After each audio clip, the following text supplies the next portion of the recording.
So ఆయుర్వేదం గురించి తెలుసుకోవడం కంటిన్యూ చేస్తున్నాం. సో నిన్న శరీరంలోకి మనం తీసుకునే మన శరీర అవసరాలలో ఏమేమి అనుకున్నాము? ఆహారము, వాయువు, నీరు, సూర్యరశ్మి, ఇంకా నిద్ర అంటే తీసుకునేది కాదు కానీ అది అవసరం. సో నిన్న ఆహారం గురించి చర్చించాము, ఈరోజు నీరు గురించి. సో నిన్న ఆల్రెడీ మనం అనుకున్నాము ఈ ప్లాస్టిక్ బాటిళ్ళల్లో ఉండే నీళ్ళు తాగకూడదు, ఎనీ వాటర్ స్టోరేజ్ అని ప్లాస్టిక్లో చేయకూడదు.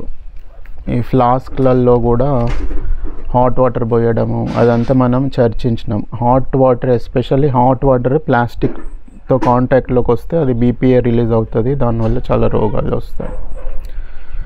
బెస్ట్ వాటర్ ఫర్ డ్రింకింగ్ ఏది ఎవరికన్నా తెలుసా? బావి water, rain water. Compulsory mineral water అయితే కాదు. సో మినరల్ వాటర్ అసలు తాగకూడదు అనమాట, అందులో జీవం అనేది ఉండదు. ఇంకా అది ఈ ఆర్ఓ వాటర్ లేదా రివర్స్ ఆస్మోసిస్ వాటర్ అనేది B12 డెఫిషియన్సీకి లింక్ ఉంది అని వీళ్ళు రీసెర్చ్ పేపర్ కూడా ఒకటి ఇచ్చారు. మినరల్ వాటర్ తాగడం వల్ల B12 డెఫిషియన్సీ వస్తుందని, reverse osmosis water especially. So ఒకవేళ ఎటువంటి చాయిస్ లేదు, ఇంకా మినరల్ వాటరే తాగాలి అని వస్తే అప్పుడు దాన్ని బాయిల్ చేసుకొని తాగాలన్నమాట. అంటే ఇక్కడ మన కుర్మగ్రామ్లో బావి నీళ్ళు బెస్ట్. ఇవి బావి నీళ్ళు టెస్ట్ కూడా చేయించారు, ఇక్కడ ఉన్నవి చాలా మంచిది. వర్షం నీళ్ళు చాలా మంచివి, కానీ ఇప్పుడు వర్షంలో ఏమొస్తుందో తెలియదు మనకి, యాసిడ్ రైన్ కూడా వస్తుంది. వర్షం నీరు ఒకవేళ దాన్ని మేబీ ఒకసారి టెస్ట్ చేయించుకొని వర్షం నీటిని బాయిల్ చేసుకొని తాగితే కూడా చాలా మంచి నీళ్ళు అవి. ఎప్పుడైనా మనకి బాగా ఆకలి అవుతున్నప్పుడు నీళ్ళు తాగకూడదు, బాగా దాహం అవుతున్నప్పుడు అన్నం తినకూడదు. ఎప్పుడైతే బాగా ఆకలి అవుతుందో అప్పుడు తినాలి. ఆకలి అవుతుంది ఏం లేదు కాబట్టి నీళ్ళు పోస్తే ఆల్రెడీ డైజెస్టివ్ ఎంజైమ్స్ అన్నీ రిలీజ్ అయి ఉంటాయి, అవన్నీ డైల్యూట్ అయిపోతాయి, మళ్ళీ కొత్తగా రిలీజ్ చేయాలి. అదంతా స్టమక్ మీద ప్రెషర్ పడుతుంది అన్నమాట. సో బాగా ఆకలి అయినప్పుడు ఏదన్నా ఒకటి తినాలి, బాగా దాహమైనప్పుడు తాగాలి కానీ తినకూడదు. బాగా దాహమైనప్పుడు తిన్నారనుకోండి, తిన్న తర్వాత ఎంత తినదో మళ్ళీ దాహం అవుతుంటుంది, కానీ మళ్ళీ తిన్న వెంటనే నీళ్ళు తాగకూడదు, అది కూడా ప్రాబ్లం. చిల్డ్ వాటర్ మంచిది కాదు, normal water okay. Hot water మంచిది ఏ కాలంలో అయినా ఎప్పుడైనా. అఫ్కోర్స్ అంటే ఇప్పుడున్న ఈ ఎండాకాలంలో మనం తాగలేము హాట్ వాటరు, కానీ బాయిల్ చేసుకున్న వాటర్ అనేది చాలా మంచిది. బాయిల్ చేసుకొని చల్లార్చిన వాటర్ అయినా బాయిల్ చేసుకొని కొంచెం వెచ్చగా ఉన్న వాటర్, అంటే ఎంత హాట్ వాటర్ అంటే మామూలుగా బయట వాళ్ళు చాయ్ తాగుతారు కదా, అంత హాట్ వాటర్ తాగితే కూడా మంచిదంట. అంత హాట్ అంటే మళ్ళీ శరీరం తత్వం కూడా చూసుకోవాలి. ఒకవేళ అంత వేడి నీళ్ళు తాగడం వల్ల ఒకవేళ పిత్త శరీరం ఉంటే ప్రాబ్లం అయితే కూడా చూసుకోవాలి. కానీ వేడి నీళ్ళు మంచివి, చల్ల నీళ్ళ కంటే వేడి నీళ్ళు మంచివి అన్నమాట ఎప్పుడైనా. ఇప్పుడు ఈ సమ్మర్లో కూడా నీళ్ళు వేడి చేసుకొని చల్లార్చినవి తాగడం కూడా మంచిది. నీళ్ళు ఎన్ని తాగాలి ఏమైనా చెప్తారా? మనం ఎన్ని నీళ్ళు తాగాలి రోజుకి? 12 లీటర్సా? 12 లీటర్స్ యాక్చువల్గా అట్లా లేదన్నమాట ఆయుర్వేదంలో. ఒక రోజుకి ఒక మనిషి ఇన్ని లీటర్లు నీళ్ళు తాగాలని లేదు. మన శరీరము అడుగుతుంది నీళ్ళు ఎన్ని కావాలో మనకు తెలుస్తుంది. ఇప్పుడు కూర్మగ్రామంలో ఉంటున్నాం అనుకోండి, మామూలుగా ఈ సమ్మర్లో ఒక 4 నుంచి 5 లీటర్ల నీళ్ళు తాగుతారు ఒక వ్యక్తి. కానీ అదే వింటర్లో, బాగా వింటర్ జనవరి డిసెంబర్ అనుకోండి, 1 లీటర్ నీళ్ళు కూడా తాగకపోవచ్చు. అని శరీరం అడగదు కూడా నీళ్ళు అప్పుడు. కాబట్టి మన శరీరము ఎన్ని నీళ్ళు అడుగుతుందో మనకి అర్థమవుతుంది, దాని ప్రకారం తాగాలి. కానీ ఎక్కువ నీళ్ళు తాగడం వల్ల సెల్స్ అన్నీ కూడా ఉబ్బిపోతాయి అన్నమాట బాడీలో. అసలే నీళ్ళు తాగకపోతే కూడా కృషించిపోతాయి అన్నమాట. శరీరం ఎంత నీళ్ళు అడుగుతుందో మనకి అర్థమవుతుంది, దానికి తగ్గట్టుగా తాగాలన్నమాట. ఇది చాలా పెద్ద మిస్కన్సెప్షన్. ఒక రోజుకి 2 లీటర్లు తాగాలి, లేకుంటే ఒక రోజుకి 5 లీటర్లు తాగాలి. న్యాచురల్గా అంటే ఇప్పుడు కృత్రిమంగా ఎయిర్ కండిషనింగ్లు ఉంటే మేబీ సమ్మర్లో కూడా అట్లనే ఒకే అడుగుతుందేమో ఒకేలాగా. కానీ ఒక న్యాచురల్ ఎన్విరాన్మెంట్లో ఉంటే మనకి ఈజీగా అర్థమవుతుంది అన్నమాట. ఒకవేళ చలికాలంలోనే ఇక్కడ కుర్మ గ్రామంలో ఉంటూ ఒక 4 లీటర్లు ఎండాకాలంలో తాగినట్లు తాగినాం అనుకో, ఇంకా వాటర్ పాస్ వస్తూనే ఉంటుంది. ఒక 15 సార్లు అన్నా వస్తుంది. అన్ని లీటర్లు తాగలేమన్నమాట. అది కృత్రిమంగా. సో శరీరం ఎన్ని నీళ్ళు దాహం అయినప్పుడు నీళ్ళు తాగాలి, సింపుల్. అది మనకు తెలిసిపోతుంది ఎన్ని నీళ్ళు తాగాలనేది. ఇంకా ఇదే ఎండాకాలంలో శరీర తత్వం బట్టి కూడా, ఒకవేళ పిత్త శరీరం అయితే ఎక్కువ నీళ్ళు దాహం అవ్వచ్చు, కఫ శరీరానికి ఎక్కువ నీళ్ళు దాహం అడగకపోవచ్చు శరీరం. ఇంకొక ఫ్యాక్టర్ ఏంటంటే, ఎవరైతే బాగా శారీరక శ్రమ చేస్తారో వాళ్ళకు కూడా నీళ్ళు ఎక్కువ అవసరం. నీళ్ళలోనే ఉండి పనిచేసే వాళ్ళకి అన్ని నీళ్ళు అవసరం పడకపోవచ్చు అన్నమాట. అయితే ఇందాక మనం అనుకున్నాము కదా, వేడి నీళ్ళు, బాయిల్డ్ వాటర్, దానివల్ల డైజెషన్ బాగా అవుతుంది, దానివల్ల రోగ నిరోధక శక్తి ఇంప్రూవ్ అవుతుంది, శరీరంలో ఉన్న మలినాలు టాక్సిన్స్ బయటికి వెళ్ళిపోతాయి. ఈ నాసికా ద్వారము, గొంతులో ఉన్న సమస్యలు, ఏదైనా కఫం లాగా ఉంటే అది కూడా పోతుంది. బరువు తగ్గడానికి తోడ్పడుతుంది, బ్లడ్ సర్క్యులేషన్ బాగా అవ్వడానికి తోడ్పడుతుంది, మలబద్ధకం కాకుండా తోడ్పడుతుంది అన్నమాట. ఇది అందుకే కాచిన నీళ్ళు.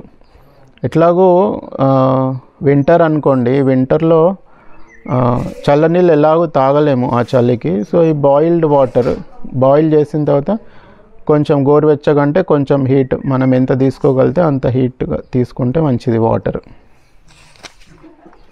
ఈ బాగా ఎండాకాలంలో పర్వాలేదు, చల్లనీళ్ళు తాగినా కూడా తప్పేం లేదు. కానీ ఒకవేళ ఈ ఎండాకాలంలో కూడా వేడి నీళ్ళు తాగలితే మంచిదంట. ఈ రాగి పాత్రలో ఉండే నీళ్లు తాగడం వల్ల కూడా చాలా బెనిఫిట్స్ ఉన్నాయి. ఇట్లనే నొప్పులు ఉంటే తగ్గడము, క్యాన్సర్ రాకుండా కాపాడుతుందంట, థైరాయిడ్ సమస్యలు రాకుండా, ఇంకా అట్లా చాలా బెనిఫిట్స్ ఉన్నాయి. ఈ కాపర్ బాటిల్స్ కూడా వస్తున్నాయి ఈ మధ్యలో. కాపర్ వాటర్, రాగి ఇత్తడి కాదు, రాగి బిందెలో నీళ్ళు పోసుకొని కూడా తాగొచ్చు. రాగి పాత్రలో వేడి చేసిన నీళ్ళు కూడా తాగొచ్చు అన్నమాట, మంచిది. ఇంకా వాటర్ ఎప్పుడైనా కొంతమంది ఉదయం లేవగానే వాటర్ తాగుతుంటారు. సో అది ఓకే, అది మంచిదే. కానీ ఒకవేళ లేట్గా లేస్తే సూర్యోదయం అయిన తర్వాత ఎక్కువ మోతాదులో నీళ్ళు తాగకూడదు. అంటే 1 లీటర్ 2 లీటర్లు నీళ్ళు తాగుతుంటారు కదా కొంతమంది పొద్దున్న లేవగానే. అట్లా సూర్యోదయం అయిన తర్వాత ఒకవేళ లేచి తాగితే మంచిది కాదు. అఫ్కోర్స్ అంటే లేవకూడదు సూర్యోదయం తర్వాత, అది కూడా వస్తుంది ఇప్పుడు, తర్వాత మనం రొటీన్ దినచర్య డిస్కస్ చేస్తాము. సో సూర్యోదయం తర్వాత ఎక్కువ నీళ్ళు తాగితే అప్పుడు శరీరంలో రిలీజ్ అయిన డైజెస్టివ్ ఎంజైమ్స్ అన్నీ కూడా డైల్యూట్ అయిపోయి అవి బయటికి వెళ్ళిపోతాయి అన్నమాట. అందుకని సూర్యోదయం కంటే ముందే ఒకవేళ నీళ్ళు తాగాలనుకుంటే ఖాళీ కడుపున సూర్యోదయం కంటే ముందే తాగాలి. హెర్బల్ వాటర్ అంటే నీటిలో ఏమైనా మన అంటే కిచెన్లో ఉంటాయి కదా కొన్ని, ఏమంటారు దాంట్లోనూ మనం పోపు వేయడానికి వాడతాం కదా అవి, జీలకర్ర నీళ్ళు తాగడం వల్ల డైజెషన్ ఇంప్రూవ్ అవుతుంది. అల్లం నీళ్ళు తాగడం వల్ల జాయింట్ పెయిన్స్ తగ్గుతాయి. దాల్చిన చెక్క నీళ్ళు తాగడము హార్ట్కు మంచిది. లవంగ, ఈ దంత సమస్యలు ఉన్నవాళ్ళు లవంగం నీళ్ళు అంటే నీళ్ళలో కొంచెం 2-3 లవంగాలు వేసి దాన్ని కాచి ఆ నీళ్ళు తాగడం అట్లా మంచిది. మింట్ పుదీనా నీళ్ళు తాగడం వల్ల గ్యాస్ లేకుంటే నొప్పులు తగ్గడం ఆ విధంగా. ఇప్పుడు సుగంధి వేళ్ళ నీళ్ళు కూడా అందరు తాగుతున్నారు కదా, అది ఇప్పుడు ఈ ఎండాకాలంలో చల్లగా ఉండడానికి హెల్ప్ అవుతుంది శరీరంలో. ఇంకా ఎవరికైనా వీలైతే అంటే ఆయుర్వేదంలో ఈ గోల్డ్ అండ్ సిల్వర్ పార్టికల్స్తోని చాలా మెడిసిన్స్ చేస్తారు. సో వాటర్ని బాయిల్ చేసేటప్పుడు ఒక రింగ్ కానీ ఏదైనా వేస్తే అంటే అది కరిగిపోతుంది. ఎంత కరిగిపోతుందో నాకు తెలియదు, మేము ఎప్పుడు వేయలేదు. కానీ దాంట్లో ఒక గోల్డ్ పీస్ ఏదైనా రింగ్ లాంటిది వేస్తే అందులోకి వాటర్లోకి చాలా సూక్ష్మమైన గోల్డ్ పార్టికల్స్ వెళ్ళిపోతాయి. ఆ నీళ్ళు తాగితే మన శరీరంలోకి ఆ గోల్డ్ పార్టికల్స్ వెళ్తాయి. ఆ గోల్డ్ పార్టికల్స్ చాలా మంచిది అనమాట, దానివల్ల స్ట్రెంగ్త్ వస్తుంది బాడీకి. చాలా మెడిసిన్స్లో కూడా ఈ గోల్డ్ పార్టికల్స్ సిల్వర్ పార్టికల్స్ వేస్తుంటారు అనమాట, అవి మంచిది. బయటికి ప్రయాణం చేసినప్పుడు కూడా ఎస్పెషల్లీ ఈ ప్లాస్టిక్ బాటిల్స్లో వాటర్ తీసుకోకూడదు. ఇట్లాంటి స్టీల్ బాటిల్స్ కానీ ఫ్లాస్క్లో కూడా మళ్ళీ పైన ప్లాస్టిక్ లేకుండా చూసుకోవాలి.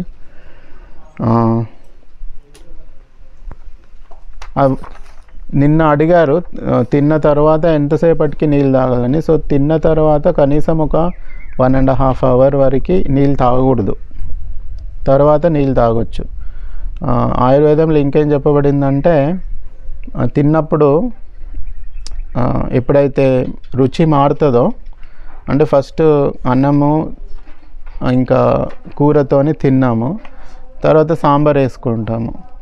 ఈ కూర తిని సాంబార్ స్టార్ట్ చేసే ముందు ఆ గ్యాప్లో కొన్ని నీళ్ళు తాగొచ్చు అని ఉందన్నమాట. అంటే ఆ టేస్ట్ మనకంత కూర తిన్న టేస్ట్ ఉంటుంది నాలుకలో, నీళ్ళు తాగడం వల్ల అదంతా క్లియర్ అయ్యి వెళ్ళిపోతుంది. అప్పుడు మళ్ళీ నాలుకకి మంచిగా నెక్స్ట్ ఐటమ్ రుచి తగులుతుంది. దానివల్ల సిగ్నల్ వెళ్తుంది లోపలికి, ఈ వేరే ఐటమ్ అనేది ఇప్పుడు వస్తుంది, దానికి తగ్గిన ఎంజైమ్స్ రిలీజ్ అవ్వడానికి.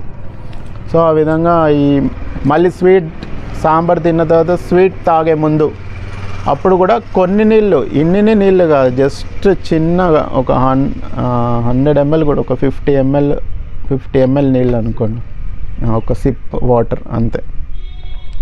అవి కూడా గోరువెచ్చని వాటరే. ఇంకా స్నానంకి వాడే నీళ్ళల్లో చల్ల నీళ్ళతో స్నానం చేయడం వల్ల శరీరం అనేది చాలా యాక్టివ్ అవుతుంది. ఇప్పుడు నిద్ర వస్తున్నప్పుడు చల్ల నీళ్ళ స్నానం చేసినాం అనుకోండి, శరీరం అంతా యాక్టివ్గా అవుతుంది. కానీ అదే వేడి నీళ్ళతో స్నానం చేస్తేనేమో శరీరం రిలాక్స్ అవుతుంది, ఏమైనా నొప్పులు ఉంటే పోతాయి అన్నమాట. కానీ ఎప్పుడైనా గుర్తుంచుకోండి, ఈ మెడ పై భాగంలో, ఈ తల భాగంలో ఎప్పుడు కూడా వేడి నీళ్ళు పోయకూడదు. ఆయుర్వేదంలో అది చెప్పబడింది. దానివల్ల ఎందుకంటే హెడ్ అనేది చాలా సెన్సిటివ్, ఆల్రెడీ హెడ్ కొంచెం వేడిగా ఉంటుంది, మళ్ళీ దాని మీద వేడి నీళ్ళు అనేది ఎప్పుడు పోయకూడదు. ఈవెన్ చలికాలంలో కూడా, ఎంత చలికాలం ఉన్నా కూడా వేడి నీళ్ళతో మెడ నుంచి కింది వరకు స్నానం చేయొచ్చు. కానీ ఈ పైన ఆ వేడి నీళ్ళల్లో కొన్ని చల్లనీళ్ళు కలిపేసి గోరువెచ్చగా చేసుకొని పోసుకోవచ్చు. కానీ వేడి నీళ్ళు ఎప్పుడు కూడా తలపైన పోయకూడదు. దానివల్ల జుట్టు రాలడము, తలలో చాలా సమస్యలు ఇవన్నీ వస్తాయి అన్నమాట.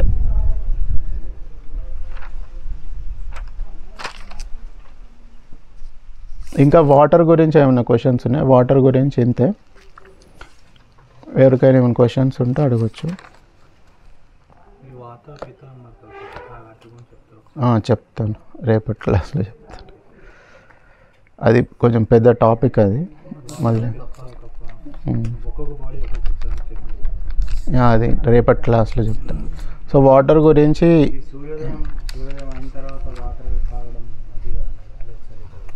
తాగొచ్చు, కానీ ఎక్కువ క్వాంటిటీలో తాగకూడదు అనమాట. సూర్యోదయం అయినప్పటి నుంచి మన శరీరంలో కొన్ని డైజెస్టివ్ ఎంజైమ్స్ అవన్నీ రిలీజ్ అవుతుంటాయి అంటే మెల్లమెల్లగా. సో అవి తాగితే అవన్నీ బయటికి వెళ్ళిపోతాయి, ఫ్లష్ అవుట్ అయిపోతాయి. అవి శరీరంకి అవసరమైనవి, అవి ఉండకుండా మొత్తం బయటికి వెళ్ళిపోతాయి. మళ్ళీ శరీరం మళ్ళీ క్రియేట్ చేసుకోవాలి. మళ్ళీ ఇంజన్ అంతా స్టార్ట్ అవన్నీ సృష్టించాలి. శరీరంకి అనవసరమైన లోడ్ అనమాట అది, అట్లా తాగకూడదు.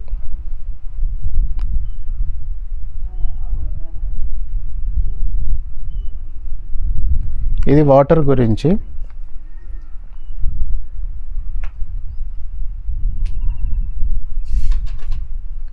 చాలా మంది వృద్ధులు బాత్రూంలోని ప్రభు చల్లనీరు స్నానం చేస్తున్నప్పుడు హైపోథెర్మియాకి గురై చనిపోతున్నారని, హార్ట్ స్ట్రోక్ వచ్చింది, అది ఎంతవరకు? హైపో ఏంటది? హైపోథెర్మియా అంటారు అంటే ఏంది? చల్లటి నీరు వేసుకొని ఒకసారి నర్వస్ సిస్టమ్ అనేది అవుతుంది. మరి మనకే తెలుసుకో, మనం కూడా కొంచెం అది మనం చల్లనీళ్ళు పోసుకున్నప్పుడు సడన్గా అవుతాయి. బాగా మంచి హెల్త్ ఉన్న వాళ్ళు, నొప్పులు లేని వాళ్ళు చేస్తే మంచిది. కానీ ఇంకా వృద్ధులు అయిపోయిన తర్వాత శరీరంలో నొప్పులు ఉన్న వాళ్ళు చల్లనీళ్ళు చేస్తే వాతం ఎక్కువ అవుతుంది అనమాట. ఇలా 40 years దాటిన తర్వాత వాతం ఎక్కువ అవుతుంది. ఇంకా ఓల్డ్ ఏజ్లో వాతం ఎక్కువనే ఉంటుంది సాధారణంగా అందరికీ, కామన్గా. సో మరి అప్పుడు దానివల్ల ఎఫెక్ట్ అయ్యే అవకాశం ఉంది.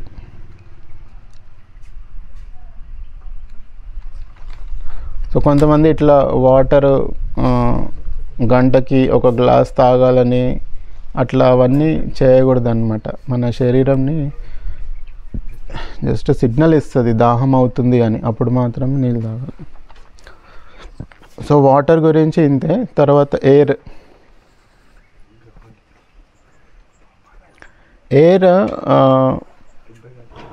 మనం బ్రీతింగ్ చేసేటప్పుడు అబ్జర్వ్ చేసుకోవాలి. గాలి లోపలికి తీసుకున్నప్పుడు ఈ పొట్ట భాగం అనేది ముందుకు రావాలి. రివర్స్గా బ్రీతింగ్ చేయొద్దు. మనం గాలి నింపుకున్నప్పుడు డయాఫ్రమ్ అనేది కొంచెం పుష్ చేసి ఈ ఉదర భాగం అనేది ముందరికి వస్తుంది. గాలి వదిలేసినప్పుడు ఉదర భాగం లోపలికి వెళ్ళాలి అని మనం అప్పుడప్పుడు గమనిస్తూ ఉండాలి. సాధారణంగా అవ్వకపోవచ్చు, కానీ చూసుకోవాలన్నమాట. అంటే టెన్షన్లో ఉన్నప్పుడు ఏ విధంగా బ్రీత్ చేస్తున్నామో అప్పుడు చూసుకుంటే మనకు అర్థమవుతుంది. సో ఈ గాలి మనకి ఎక్కువగా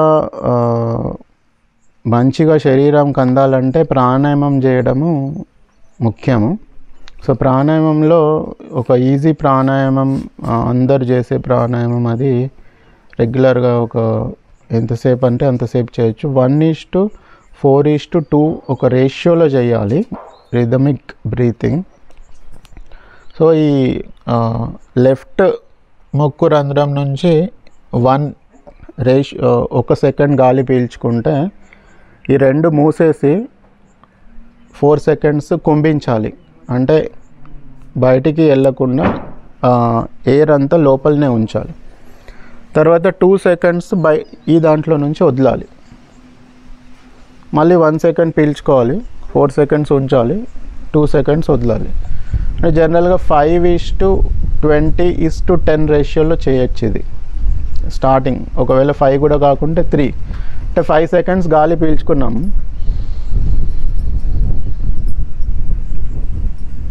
2 మూసేసి 20 seconds కుంభించాలి, గాలి లోపలనే ఉంచాలి. తర్వాత ఈ ముక్కు రంధ్రంతో 10 seconds వదలాలి. మనం పీల్చుకునేటప్పుడు మాత్రం 5 seconds పీల్చుకుంటాం, కానీ వదిలేటప్పుడు మెల్లగా వదలాలన్నమాట. 10 seconds పాటు వదలాలి. తర్వాత మళ్ళీ ఇటు సైడ్ నుంచి 5 seconds పీల్చుకుంటాము, 20 seconds మళ్ళీ కుంభిస్తాము, తర్వాత 10 seconds వదిలేస్తాం. ఇది ఒక రౌండ్. చేసినప్పుడు రౌండ్స్ లెక్కల్లో చేయాలి. అర్థమైంది కదా అందరికీ? 1:4:2 ఎంత ఉంచుకోగలితే అంత ఉంచుకోవచ్చు. 10:40:20, 15:60:30 అంతవరకు కూడా వెళ్ళొచ్చు. సో ఇది దీనివల్ల మన శరీరంలో ఉన్న టిష్యూస్ రీజనరేట్ అవ్వడము, ఇంకా అన్ని భాగాలకి గాలి సరిగ్గా అందడము, ఇవన్నీ చాలా హెల్ప్ అవుతుంది ఈ ప్రాణాయామం చేయడం వల్ల. ఇది ఎయిర్ గురించి. సన్లైట్ మనం రోజు గమనించుకోవాలి. ఒక 15 minutes అయినా కంపల్సరీ డైరెక్ట్ సన్లైట్కి మనం ఎక్స్పోజ్ అవ్వాలన్నమాట. ఇప్పుడు కూడా మనకు సన్లైట్ పడుతుంది ఇండైరెక్ట్గా, సన్లైట్ వెలుగులోనే మనం ఉన్నాము, కానీ అక్కడ పడే sunlight direct sunlight. So direct సన్లైట్లో అట్లీస్ట్ 15 మినిట్స్ అన్న ఉండాలన్నమాట రోజు. అంటే కొందరు ఏసీ కార్లలోనే తిరుగుతారు, ఏసీ ఇంట్లోనే ఉంటారు, ఏసీ ఆఫీస్లోనే పనిచేస్తారు, ఇంకా పార్కింగ్ వెళ్ళే దగ్గర కూడా అది కింద గరాజ్లో వెళ్తే అక్కడ సూర్యరశ్మి తాగదు. సో అట్లా ఉంటే సన్లైట్ తగలకపోవడం వల్ల కూడా విటమిన్ డి డెఫిషియన్సీ ఇట్లా చాలా వస్తాయి అన్నమాట. సో ఒక 15 మినిట్స్ అన్న, ఏ టైం అనేం లేదు, ఏదో ఒక టైంలో ఒక 15 మినిట్స్ అన్న డైరెక్ట్ సన్లైట్ పడడం అనేది ముఖ్యమైనది. వాటర్, ఎయిర్, స్లీప్ గురించి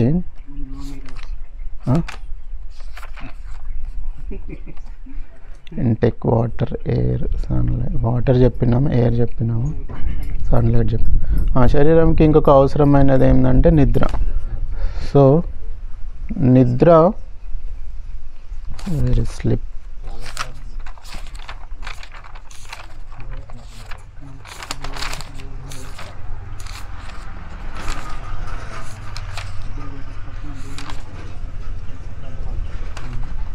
మార్చ్ 6.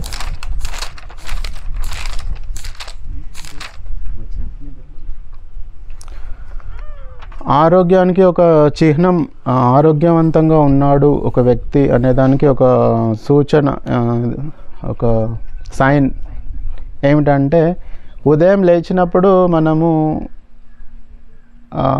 ఏదో ఒక పెద్ద బరువు లేపినట్లు అట్లా కాకుండా ఈజీగా లైట్గా లేవగలగాలన్నమాట. అలారం క్లాక్ వస్తే దాన్ని ఆపేసి అసలు నాకు లేవబుద్ధి అవ్వట్లేదు అని ఫోర్స్గా లేవడం, అది అంటే హెల్తీగా లేరని అర్థం అన్నమాట. దానికి లేచినప్పుడు ఎటువంటి ఎఫర్ట్ లేకుండా లేచిన తర్వాతనే యాక్టివ్గా ఉండాలన్నమాట. అది ఒక ఇంపార్టెంట్ సైన్. రాత్రి సమయం 10 గంటల నుంచి రాత్రి 10 PM to 2 AM ఈ టైంలో శరీరంలో ఎవ్రీడే శరీరంలో రిజ్యువనేషన్ అండ్ రీవైటలైజేషన్ అనేవి అవుతుంటాయి అన్నమాట on a day to day basis. కాబట్టి రాత్రి 10 లోపలనే పడుకోవాలి. ఇంకా ఒకవేళ లేస్తే 2 గంటల ముందు లేవకూడదు ఉదయం ఒకవేళ మేల్కుంటే. కాబట్టి ఎక్కడున్నా, ఏం చేస్తున్నా, ప్రయాణిస్తున్నా, ఏం చేస్తున్నా రాత్రి 10 గంటలు అయిందా 10 గంటల లోపల పడుకోవడము. ఒకవేళ ఉదయం లేవాల్సి వస్తే 2 గంటల తర్వాతనే లేవాలన్నమాట. చాలా అంటే ఓకే, ఎవరైనా ఆధ్యాత్మికంగా చాలా పురోగతి చెందితే అది వేరే. వాళ్ళు అంటే ఉదాహరణకి ప్రభుపాదుల వారు 8 గంటల నుంచి 10 గంటలకు వరకు అని, మరి 10 నుంచి 2 వరకు ట్రాన్స్లేట్ చేసేవాళ్ళు. అది వాళ్ళది వేరే స్థితి, మామూలుగా మన స్థితి చెప్తున్నాం. రాత్రి పడుకునేటప్పుడు ఎటువంటి లైట్స్ ఉండకూడదు అన్నమాట. ఈ కూర్మ గ్రామంలో క్వశ్చన్ లేదు, కానీ ఈ లైట్ ఉండడం వల్ల బెడ్రూమ్లో శరీరంలో కొన్ని కెమికల్స్ రిలీజ్ అవుతాయి అన్నమాట. ఫర్ ఎగ్జాంపుల్ మెలటనిన్ అనేది రిలీజ్ అవుతుంది. అది ఎప్పుడైతే మనము ఈ టైంలో పడుకొని ఉంటామో రాత్రి 10 to 2, ఇంకా పూర్తిగా డార్క్గా ఉందో అప్పుడే అది రిలీజ్ అవుతుంది. మీరు లైట్ వేసుకొని వండుకుంటే అది రిలీజ్ కాదు. చిన్న 0 బల్బ్ అనేది ఓకే అన్నమాట. 0 బల్బ్ అని ఉంటాయి కదా, చాలా తక్కువ లైట్ వస్తుంది, అది ఓకే. కానీ రూమ్ అంతా లైట్ ఉండేది చిన్నది, చాలా చిన్న 0 వాట్ అట్లాంటిది ఓకే అంట.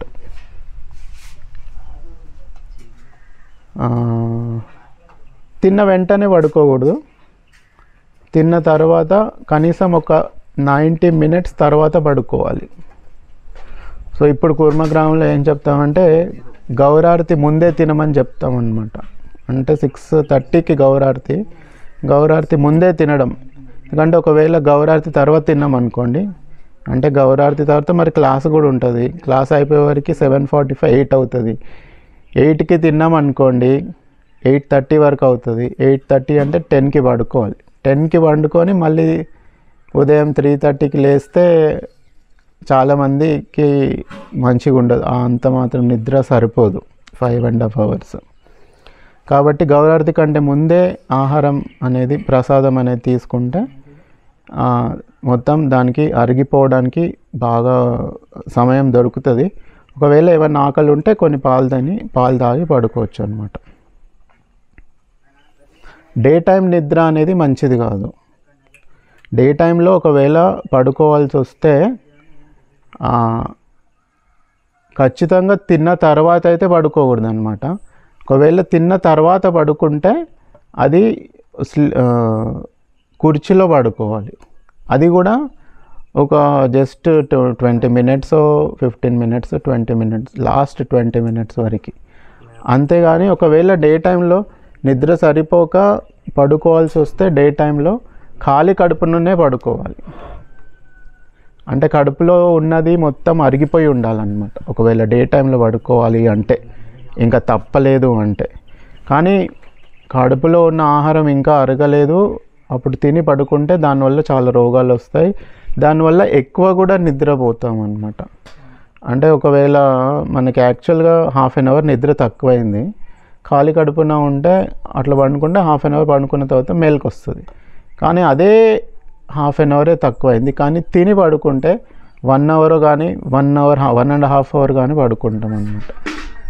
సో తిని పండుకోకూడదు. మనం పడుకునే రూమ్లో ఫ్రెష్ ఎయిర్ అనేది ఫ్లో అవ్వాలన్నమాట. మొత్తం సీల్డ్గా ఉండకూడదు. అంటే బయట నుంచి గాలి రావాలి, ఆ వచ్చిన గాలి బయటికి వెళ్ళిపోవాలి. ఆ విధంగా వెంటిలేషన్ అనేది ఉండాలి. మొత్తం క్లోజ్డ్ ఉంటే కానీ గాలి బయటికి లోపలికి వెళ్ళకుంటే దానివల్ల కూడా మనము ఎక్కువ నిద్రపోవాల్సి వస్తుంది. మనం పడుకునే బెడ్ కానీ బ్లాంకెట్స్ అవన్నీ నీట్గా పెట్టుకోవడం వల్ల కూడా మనకి మంచిది. క్లీన్గా లేకుంటే కూడా మన నిద్ర అనేది డిస్టర్బ్ అయ్యే అవకాశం ఉందన్నమాట.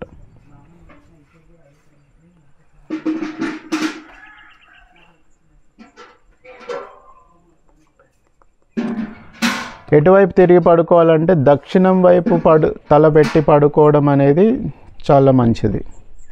అంటే ఇప్పుడు టెంపుల్లో డైరెక్షన్ చూస్తే ఇక్కడ నాకు తెలియదు, కానీ అక్కడ రాధా మాధవ ఏ దిక్కైతే ఉన్నారో మందిరంలో అది దక్షిణం వైపు ఉన్నది. ఫోటో ఉన్నది దక్షిణం వైపు. దక్షిణం వైపు తలబెట్టి పడుకోవడం అనేది చాలా మంచిది. ఎటువంటి పరిస్థితుల్లో అయినా కూడా దానికి ఆపోజిట్ ఉత్తరం వైపు తలబెట్టి పడుకోకూడదు. దక్షిణం వైపు పడుకోవడం కుదరదంటే తూర్పు వైపు పడుకోవచ్చు. తూర్పు వైపు కూడా పడలేదంటే పశ్చిమ వైపు. కానీ ఎటువంటి పరిస్థితులలో కూడా ఉత్తరం వైపు మాత్రం తలబెట్టి పడుకో.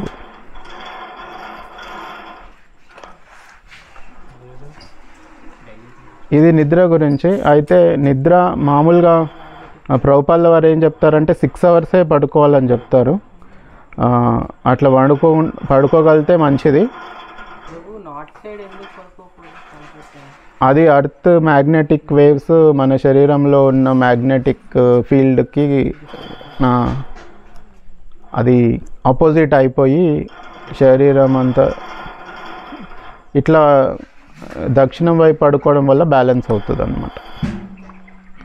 రిపల్షన్ అయ్యి అట్లంతా మీరు పడుకొని చూస్తే మీకు అర్థమవుతుంది సరే ఎందుకు ప్రాబ్లం అవుతుంది అనేది. సో దక్షిణం వైపు కానీ దక్షిణం వైపే బెస్ట్. ఎక్కడున్నా కూడా సో ఓకే దక్షిణం వైపు ఏమైనా ఉన్నాయి అనుకుంటే ఎట్లున్నా కానీ ఉత్తరం వైపు పెట్టుకోకుండా పడుకోవాలి. అండ్ ఒక్కొక్కరికి ఒకటి తెలిసిపోతుంది. కొంతమందికి దక్షిణం వైపు అయితేనే నిద్ర వస్తుంది, కొంతమందికి లాస్ట్ దక్షిణం ఇంకా కుదరకుంటే పశ్చిమ, కానీ తూర్పు కానీ ఉత్తరం కానీ పెట్టలేరు కొంతమంది. అది వాళ్ళ అనుభవంలో ఉంటుంది కొంతమందికి. సో ఇది నిద్ర.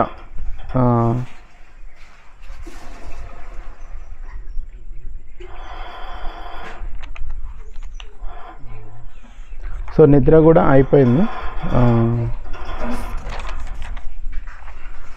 6 అవర్స్ పడుకోగలిగితే మంచిది. కానీ ఒక్కొక్కరి శరీరం ప్రకారం, అంటే రేపు వాత పిత్త కఫాలు ఎట్లా ఉంటాయి అదంతా చర్చిస్తాం. కానీ వాత శరీరం ఉన్నోళ్ళకి 6 అవర్స్ సరిపోతుంది. పిత్త శరీరం ఉన్నోళ్ళకి అలా 7 అవర్స్ అలా పడుకుంటారు. కఫ శరీరం ఉన్నోళ్ళకి 7 నుంచి 8 గంటల వరకు కూడా అవసరం అవుతుంటుంది అనమాట. అది వాళ్ళ తప్పేం కాదు, వాళ్ళ శరీరం ఆ విధంగా నిర్మించబడింది అనమాట.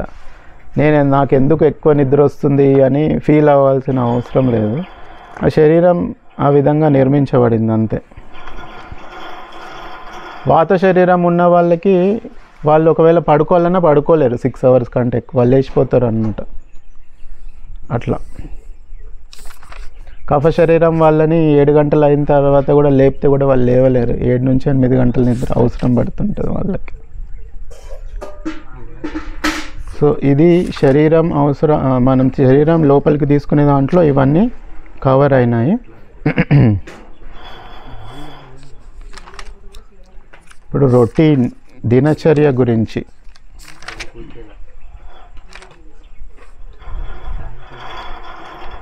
దినచర్య గురించి ఎక్కడ రాసినాను?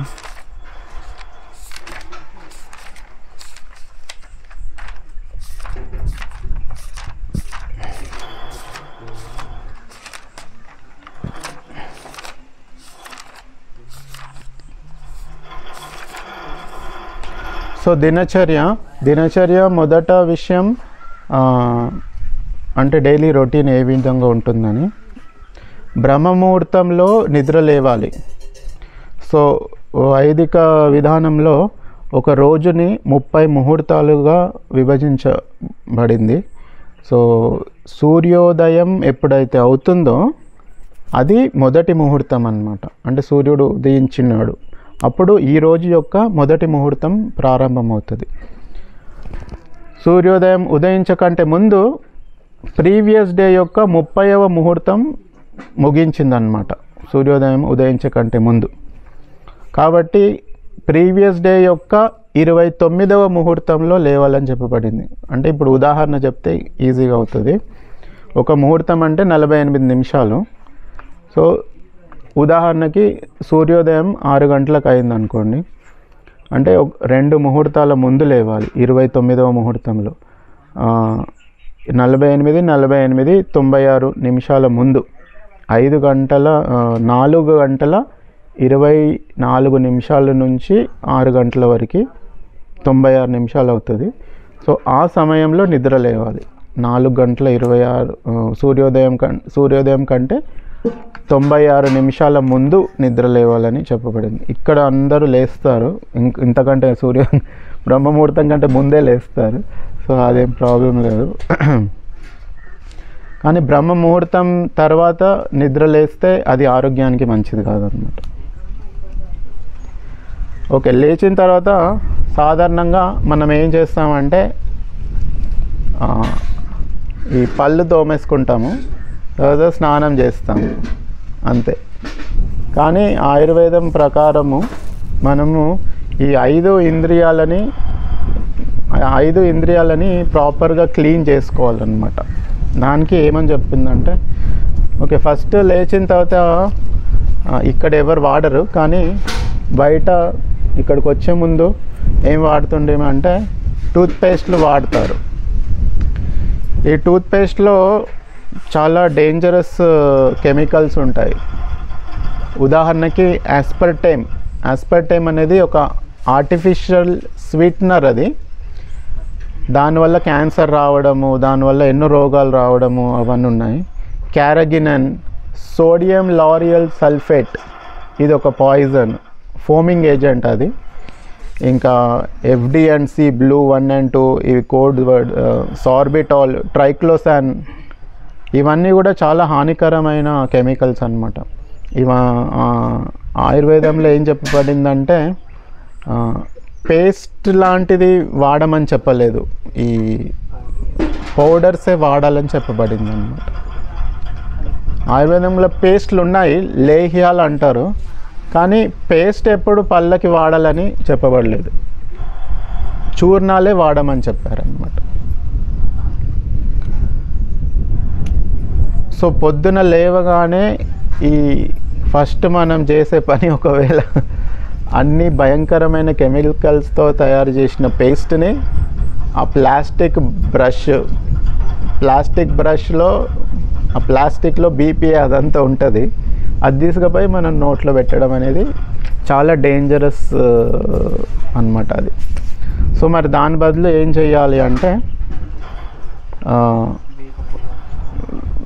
వేప పుల్ల, మద్ది, అతి మధురం పుల్ల, మామిడి పుల్ల, మారేడు పుల్ల, కానుగ పుల్ల, రావి పుల్ల, ఇవన్నీ పుల్లలు వాడచ్చు బ్రష్ల బదులు. ఇంకా పౌడర్ కోసము చాలా ఉన్నాయి, నాకు తెలియదు. మొన్న ఒక ప్రభుజీ వచ్చారు బృందావనం నుంచి, ఆయన చెప్పారు ఈ వేల్ పెట్టి క్లీన్ చేయకూడదంట. నేను ఇంతవరకు ఇదే వేలు పెట్టి క్లీన్ చేసినాను. ఈ వేలు కానీ ఈ వేలు గట్టినే ఈ 2 వేళ్ళల్లో ఏదైనా పెట్టి క్లీన్ చేసుకోవాలంట. యాక్చువల్గా పళ్ళు చూపుడు వేలు పెట్టి మనము దంతధావనము చేయకూడదంట. ఈ మిడిల్ కానీ రింగ్ ఫింగర్ కానీ వాడాలి. సో ఆయన చెప్పినప్పటి నుంచి మార్చాను.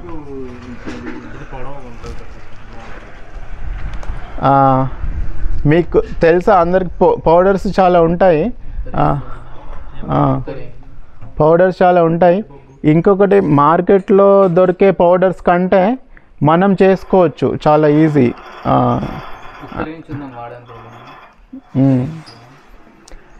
మార్కెట్లో ఉంటాయి కానీ అవి కూడా కొంచెం హార్మ్ఫుల్గానే ఉంటాయని నాకు అనిపిస్తుంది.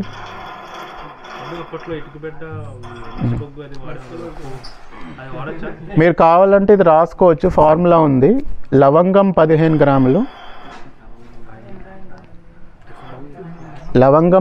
గ్రాములు, దాల్చిన చెక్క 15 గ్రాములు,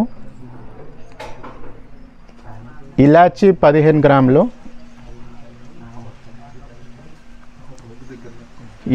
15 గ్రాములు, ఎండు వేపాకులు 25 గ్రాములు,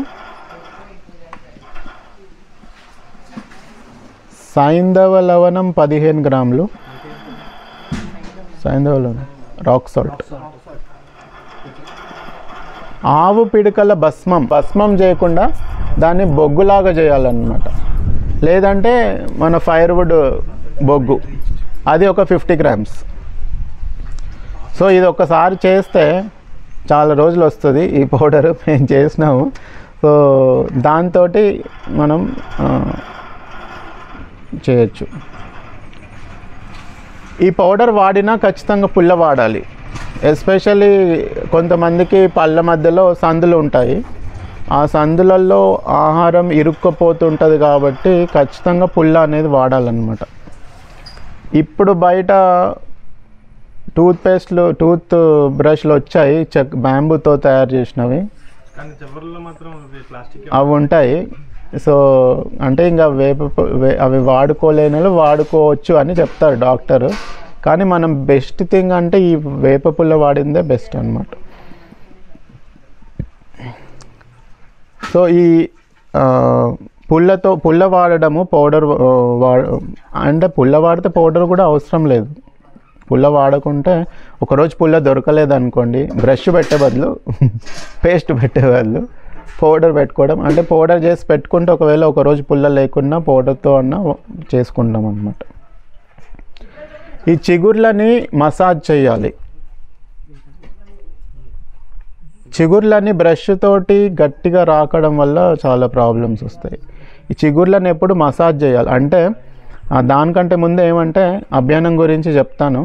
ఎప్పుడైతే మనం అభ్యంగనం చేస్తామో, అభ్యంగనం చేసిన తర్వాత మళ్ళీ పిండి పెట్టుకొని స్నానం చేస్తాం, అది చెప్తాను కొద్దిసేపట్లో. అప్పుడు అభ్యంగనం చేసే ముందు, అంటే అభ్యంగనం అయిన తర్వాత స్నానంకి వెళ్ళే కంటే ముందు నోటిలో కొంచెం నువ్వుల నూనె వేసుకోవాలి. 10 ml వేసుకొని దాన్ని ఆయిల్ పుల్లింగ్ చేయాలి. మనకి దానివల్ల టైం వేస్ట్ ఏం అవ్వదు, స్నానం చేసుకుంటూ ఆయిల్ పుల్లింగ్ చేయొచ్చు. ఆ ఆయిల్ పుల్లింగ్ చేసే కంటే ముందైనా చేసిన తర్వాత అయినా ఆయిల్ కొంచెం ఉండిపోతుంది కదా, అదే ఆయిల్తోని ఇట్లా కాదు, తాగడం కాదు, పుక్కలించడం. నోట్లో అట్లే 10 ml ఆయిల్ని అట్లే ఉంచుకొని అట్లా అంటుండాలన్నమాట. అదంతా అయిపోయిన తర్వాత, లేకుంటే దానికంటే ముందే ఇట్లా కొంచెం ఆయిల్తోని ఈ చిగుర్లని మసాజ్ చేసుకోవాలి. నువ్వుల నూనె చిగుర్లు మసాజ్ చేయడం. యాక్చువల్లీ పళ్ళకి స్ట్రెంగ్త్ అంతా ఈ చిగుర్లే అనమాట. దాని ఫౌండేషన్ ఈ చిగుర్లే. పన్నులాగా ఉంటుంది అది, కానీ కింద ఫౌండేషన్ ఉంటే అది అక్కడ ఉంటుంది. ఈ చిగుర్లు వీక్ అయితేనే అన్ని రోగాలు వస్తాయి అన్నమాట. అందుకని దాన్ని రోజు మసాజ్ చేయడం, ఆయిల్ పుల్లింగ్ చేయడం వల్ల కూడా, ఆయిల్ పుల్లింగ్ కూడా చేయాలి, చిగుర్లని మసాజ్ చేసుకోవాలి, టంగ్ క్లీనింగ్ కూడా చేయాలి. ఒక నిమిషమో 2 నిమిషాల్లో పడుతుంది అంతే. ఇప్పుడు చూడండి, మామూలు ఇది వింటే ఇవన్నిటికి ఎంత టైం పడుతుంది అనిపిస్తుంది, కానీ ఇదేం టైం పట్టదు. ఎట్లాగో స్నానం చేస్తుంటామా, అప్పుడు ఆయిల్ పుల్లింగ్ చేస్తాం. ఆ ఆయిల్ పుల్లింగ్ అయిన తర్వాత 1 నిమిషం మసాజ్ చేసేసుకోవచ్చు. టంగ్ క్లీనింగ్ చేయాలంటే కూడా 1 నిమిషం 2 నిమిషాలు పడుతుంది. 4-5 సార్లు ఇట్లా అనడం అంతే. వేపపుల్ల వాడితే ఆ వేపపుల్లని సగం ఇట్లా విరిచేసి దాన్ని బెండ్ చేసి ఇట్లా కూడా అంటారు. లేదంటే టంగ్ క్లీనర్ ఉంటే టంగ్ క్లీనర్తో. టంగ్ క్లీనింగ్ అనేది ఎప్పుడు కూడా ఈ ప్లాస్టిక్ టంగ్ క్లీనర్లు వాడకూడదు, మళ్ళీ స్టీల్. రోజు చేయాలి. ఇదంతా దినచర్య. ఇక్కడ చెప్పేవన్నీ రోజు చేయాలన్నమాట.